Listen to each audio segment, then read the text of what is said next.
Hi and welcome to CX Today. I'm Rhys Fisher, Deputy Editor, and I'm delighted to be joined by Felix Winstone, the co-founder and CEO at Talkative. Today we're going to be exploring copilots, virtual agents, and generative AI, looking at where they fit in within your CX strategy. Felix, thank you so much for joining me. How are you doing today? I'm doing great, thanks, Rhys. Thanks for having me. No, good. Absolute pleasure. Looking forward to the chat. So we'll jump straight in. At Talkative, you clearly have plenty of experience and expertise in GenAI. We find a lot of businesses in the CX and contact center space are interested perhaps in incorporating GenAI, but aren't maybe sure where to start or the best way to implement it. Is there any advice that you would give to companies like that? Sure. So it's interesting because we hear two different narratives. We hear the Silicon Valley narrative of contact centers are doomed, AI is going to do everything by the end of 2025. But then if you speak to people working in contact centers and customer service, they think that AI is never going to quite do everything. So the question is, who's wrong, or is the truth somewhere in the middle? We think that the sort of AI crowd is maybe underestimating the complexity that happens in these CX functions. But also, I think there is an underestimation of most people in contact centers about just how quickly this field of technology is progressing and just what it's capable of today and what it's going to be capable of in the future. So our meta advice is, in a field that's changing so quickly, you really need to be getting involved such that you're learning about these new technologies, how they can actually impact your business. And even if you're just starting small and iterating, you're at least getting on the ladder and you can then build on that experience within your organization over time. A few more tactical things would be, start with the smallest, most contained project first. And also you really want to be thinking about the knowledge that your AI or chatbot solution will be consuming, because that really becomes the foundation of how effective your chatbot strategy is. I think finally, we'd encourage you to really learn about the underlying technology, because it can really help you inform the understanding of what actually it can and cannot do. I think we often hear from organizations where they've got perhaps a much too simplistic view of what AI can do. So people say, well, is it just copying and pasting from the knowledge base? And equally on the other side, some people think that AI is just the magical solution to everything. So having that understanding of what it can do is going to be really helpful. Yeah, absolutely. I like what you said there about looking at the roots of it and kind of using that to figure out precisely what it can and can't do. So sort of leading on from that, what we often see, and you sort of touched on this a little bit there, is a misunderstanding around GenAI, with customers perhaps believing that it is limited to just external customer-facing chatbots, for example. Could you maybe discuss some of the other ways in which Talkative is utilizing GenAI? Sure. So I think first we should maybe challenge this concept of what is just a chatbot. I think that what's going to be possible with these tools, both now and in future, is going to be able to do a lot more than just answer questions. So there are a lot of talk about agentic AI, but these chatbots are going to be able to do much, much more than just answer questions. They'll be able to perform actions, maybe navigate you through the website, maybe talk to you over voice and video as well. So we shouldn't underestimate what is actually possible with these chatbots. That said, to more directly answer the question, I think voice and video is going to be a massive theme in 2025, where generative AI is being used to respond and augment these phone calls, and perhaps in the contact center to a lesser extent, video calls too. Then obviously there's a large number of use cases around agent assistance, so everything from spell checking to email drafting, suggested responses, and AI whisper type tools. Then finally, we've got the supervisor type applications such as call summaries, chat summaries, but also being able to summarize large quantities of data is a very powerful application of the technology.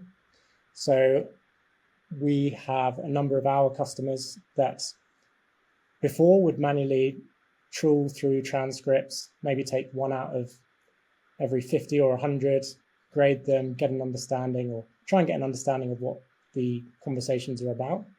But today, with these technologies, in an instant, you can get a complete summary of all the different trends and topics throughout all of your conversations.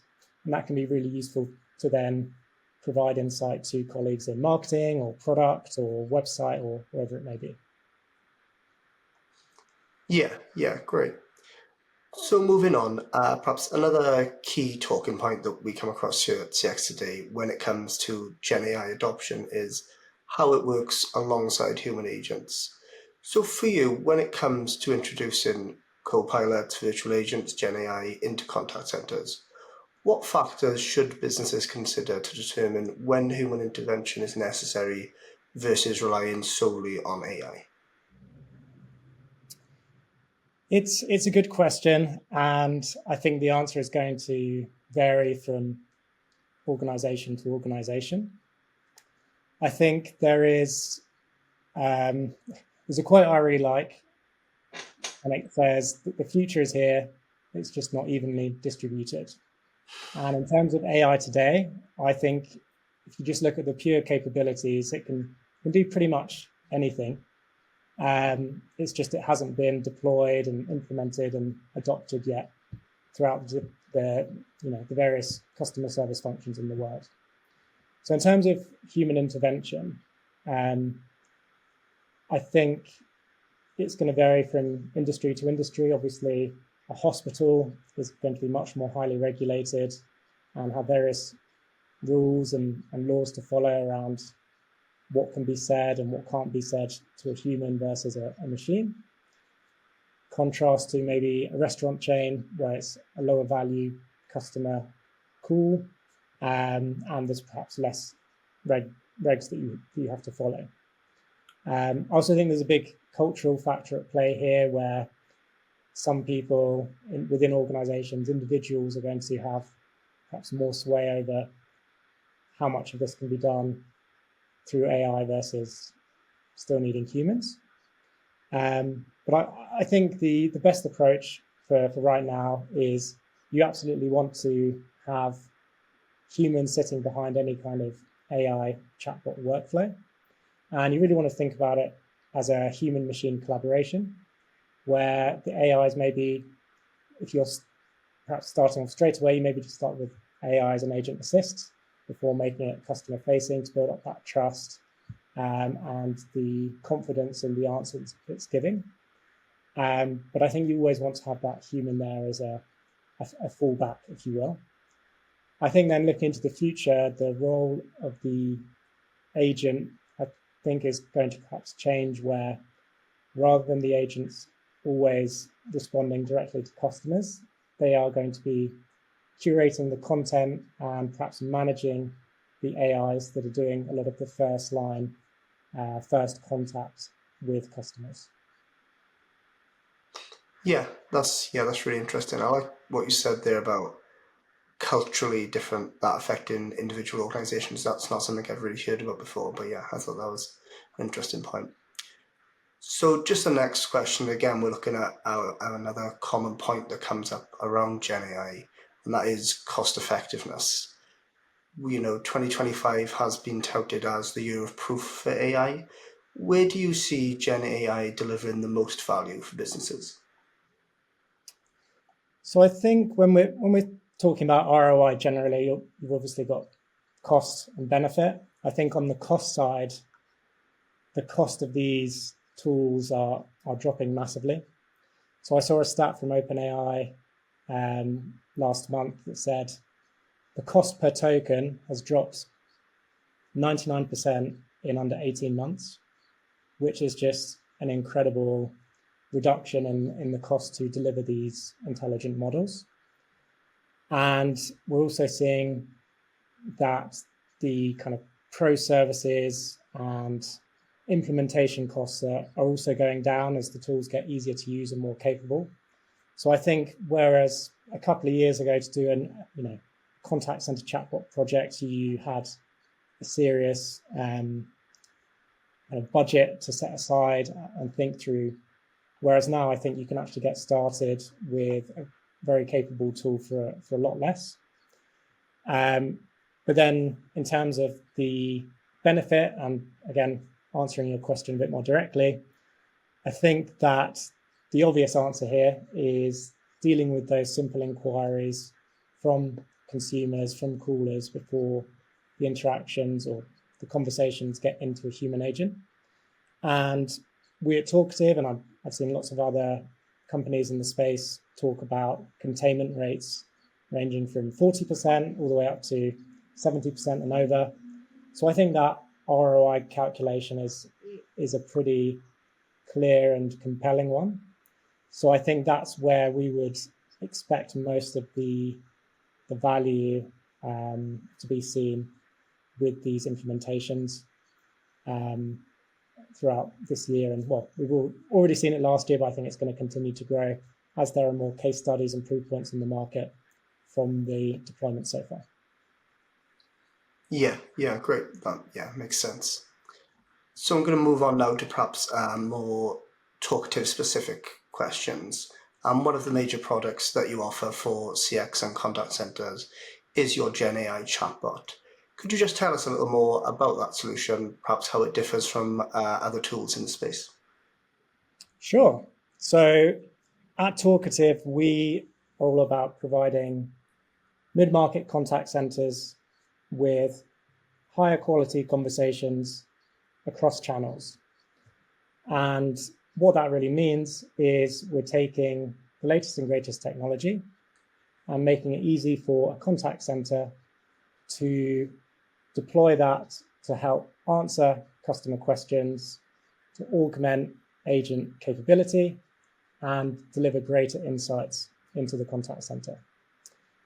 So in terms of how we're different, I mean, that's a great question, and you're absolutely right. This is a very crowded space. And I think it's because it's such an exciting technology. It's such a huge market opportunity, and there's just so much change. So it's kind of not surprising that we've got all these new entrants to the space. In terms of how we're different, so as I said, we really focus on mid-market contact centers, and the three pillars that we really focus on to make our solution stand out are as follows. So number one, we've got a real focus on using LLMs.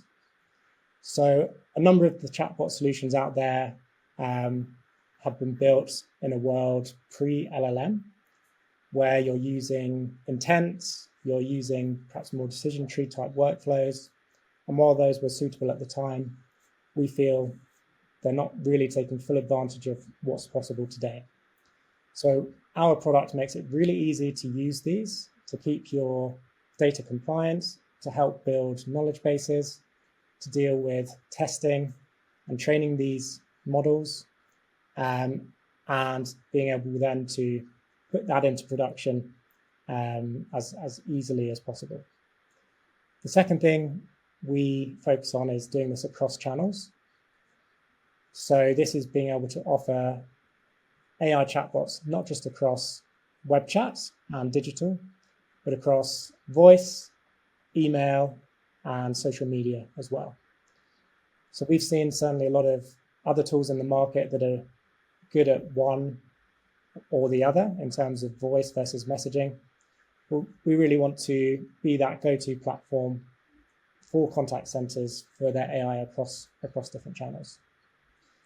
The third point, I think, is the most important. When we're in an industry that's moving this quickly, it's the features and the differentiation, that stuff is changing all the time.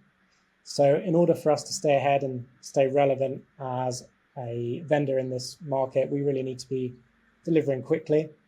So we invest a lot in R&D. We've got a UK-based R&D team here. We have a fortnightly release, and if you check out the product updates on our website, you can see just how much stuff we are putting out into the platform. And we do all of this in a way that makes it easy for you as a contact center manager to deploy this technology, see the results, and not have to invest loads of development time or professional services time. It's all point and click within the application. So finally here, and sticking with the GenAI chatbot, could you talk to us about some of the specific feedback and the results you've achieved with the product? Sure. So anecdotally, one of the things I most enjoy about doing these deployments is when you create a chatbot and you're showing it to the management team in the contact center, and you say to them, to show this is real, why don't you play with it? Why don't you ask it some questions? And just to see it come up with always a really well-written or well-constructed response is such a joy, because I think people often still have this misconception that chatbots are these clunky decision tree type systems. They don't provide any value. So to see people say things like, wow, that's, I couldn't have written it better myself, is always a joy. In terms of direct results, I think containment rate is the one that we talk about a lot as an industry. And we've seen a number of really successful chatbot deployments where we're doing well over 50% containment rate. In fact, one of our retail customers in the UK is doing over 80%, which almost sounds as if it's too good to be true, but it's not. And that's where the chatbot is providing product-related questions to consumers based on a knowledge base and set of actions on the retailer's website. We've also seen successful deployments in local government, in financial services, and one recent example that sticks out to me is quite a large UK hospitality organization where they're really struggling with wait times and not being able to pick up the calls because they were struggling to staff their contact center with enough bums on seats. And they've deployed a standalone chatbot system, which normally we wouldn't recommend. Going back to the earlier point, you ideally want to have some human agents at the back end dealing with the handoffs. But they've seen that as a real win. Their guests have been able to get the answers they need, and they've seen a 30% reduction in call wait times as a result of that load being taken care of by the chatbot on the website. I think one of the other benefits is going back to this whole point around implementation and maintenance. I think it can sometimes be, I don't want to overpromise that it's completely, set up in 30 minutes and then you're up and running. I think you do still need to take time to define your knowledge, think about your guardrails, and think about what you want your chatbot to do. But comparing it to the state of play with chatbots from even just 18 months ago, it's massively simpler, it's massively cheaper to get up and running. So as a tool, it's just got such great ROI now.